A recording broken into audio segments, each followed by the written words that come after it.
You know how some names, some titles are just so unique they can really only belong to one person? Well, in the Bible, there's a title exactly like that. It's so profound, so exclusive, that it seems like it's claimed by God and God alone. But what happens when that exact same title is claimed by someone else? Okay, let's dive into this incredible parallel between the Old and New Testaments. And we're not just talking about any old title. This is a claim to absolute sovereignty over everything. It's a description of an existence that stretches across all of time and all of history. Seriously, and its original context, this is a title that leaves zero room for a second claimant. So, who said it first? All right, so our investigation starts way back in the Old Testament, in the book of Isaiah.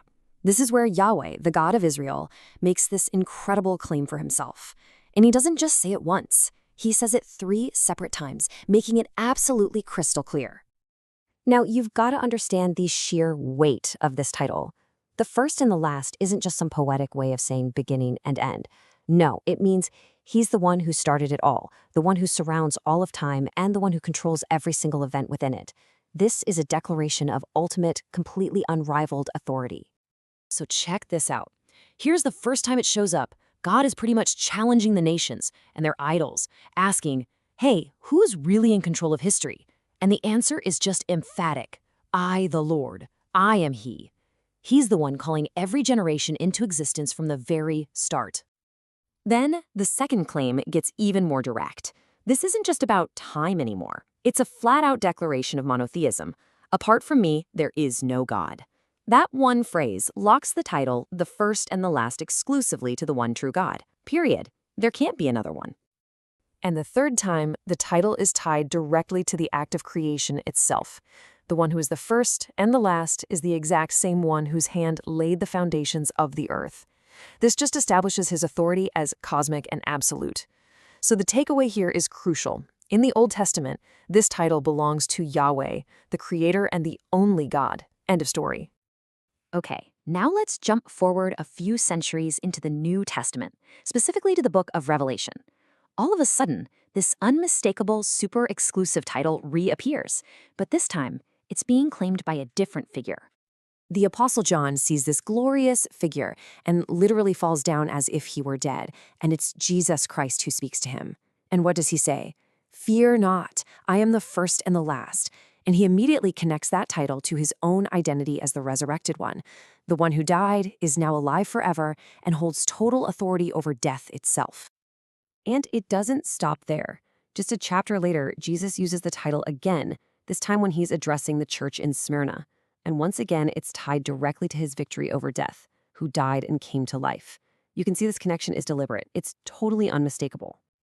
And then, for the grand finale, right near the very end of the Bible, Jesus makes his most sweeping claim yet. He takes the title, the first and the last, and sandwiches it between 2 others, the Alpha and the Omega, and the beginning and the end, creating this absolute statement of total sovereignty over everything. So this brings us right to the heart of it all. Back in Isaiah, Yahweh declares, apart from me there is no God. And then he uses the title, the first and the last, to prove it. Now, in Revelation, Jesus claims that very same exclusive title for himself. So, how is that even possible? I mean, are we looking at a major scriptural contradiction here, or is the Bible trying to make a profound, absolutely intentional connection between these 2 figures? Okay, let's just put them right next to each other. On the left, Yahweh's absolute exclusive claim. On the right, Jesus's identical claim. I mean, think about it. There can't be 2 firsts or 2 lasts. This direct parallel is suggesting something pretty extraordinary. The New Testament writers aren't trying to create a conflict, they're building a bridge. They're identifying Jesus with the God of the Old Testament. So you see, the writers aren't giving us a contradiction, they're revealing a deep connection. By applying this unique, divine title to Jesus, they're showing us a shared, unified identity. They're making a huge point. The same God who is speaking in Isaiah is the very one who is revealed in the person of Jesus in Revelation.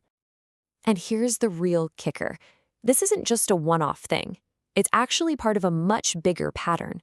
The New Testament consistently identifies Jesus with divine titles that were used for Yahweh in the Old Testament. Let's just take a quick look at how deep this connection really goes. Just look at this pattern here. The title, Alpha and Omega, is used for the Lord God and for Jesus. The sacred name, I am, which God revealed to Moses at the burning bush, is the very name Jesus claimed for himself in the Gospel of John, when he said, "Before Abraham was born, I am." And the title, King of Israel, which Yahweh claimed in Isaiah, is the same title his disciples give to Jesus. It's a clear pattern. So, what does all this mean? Well, it suggests this was a deliberate theological strategy by the New Testament authors.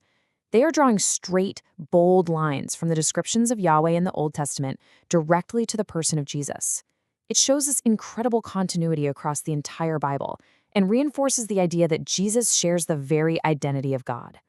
So when you boil it all down, the journey of this one-of-a-kind title, from Yahweh in Isaiah to Jesus in Revelation, isn't some confusing puzzle. It's a revelation.